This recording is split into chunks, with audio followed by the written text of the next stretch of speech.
Hello Lilac class. For this session today, we are going to add decimals up to 2 decimal places using partitioning.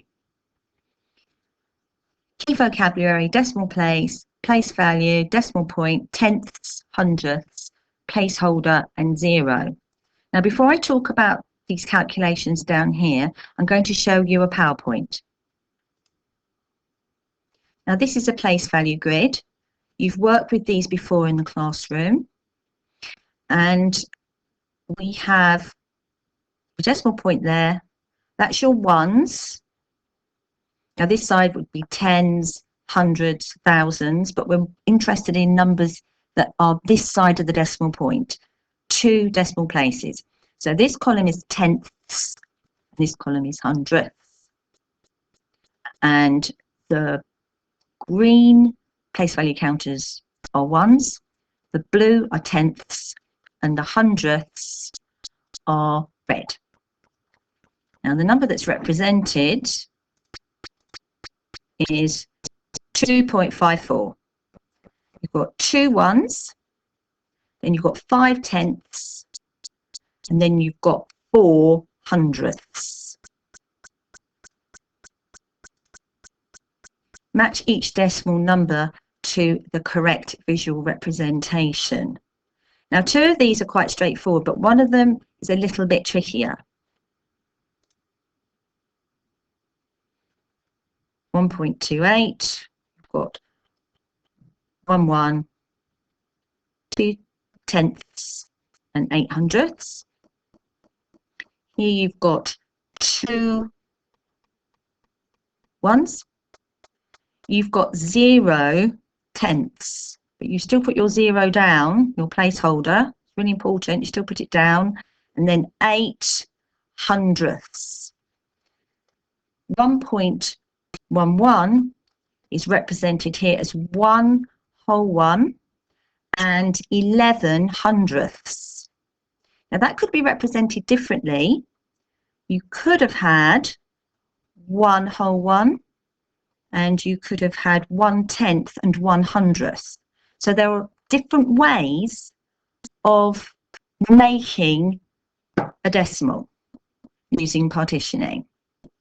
Now I'm now going to go back to those calculations.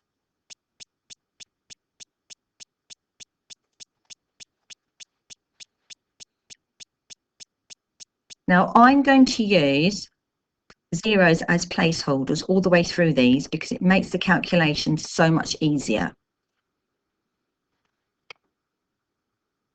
0.83, if you think of 2 decimals that make that decimal, 0.80 plus 0.03, now that's straightforward, but you could also make it using these 2 decimals, 0.70 plus 0.13.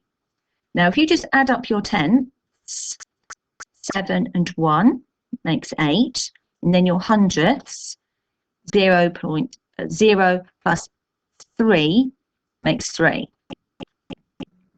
Here you have 0.62 equals 0.60 plus 0.02. You can also make it 2 other ways. Even more, you can actually make quite a few, not just 1 or 2. You can make 4 or 5. But I'm just giving you some examples. 0.62, 0.12 plus 0.50. So I put a placeholder there, 0 there, because it just makes this calculation easier. 6 and 1. Sorry, 1 and 5, sorry, makes 6, and 2 and 0 makes 2. So that's your 0.62. Now we've got another 0.62 calculation here. 0.30 plus 0.32. If you add up your 3s, 3 and 3 is 6. And that's your tenths. If you add up your hundredths, 0 plus 2 is 2. Now from the home learning folder, you will see I've given you a very fluency sheet to work through. If you feel confident, there's some reasoning and problem solving. I've also given you some classroom secret worksheets. The classroom secrets worksheets are mainly about the value of the decimals and recognising place value. Thank you.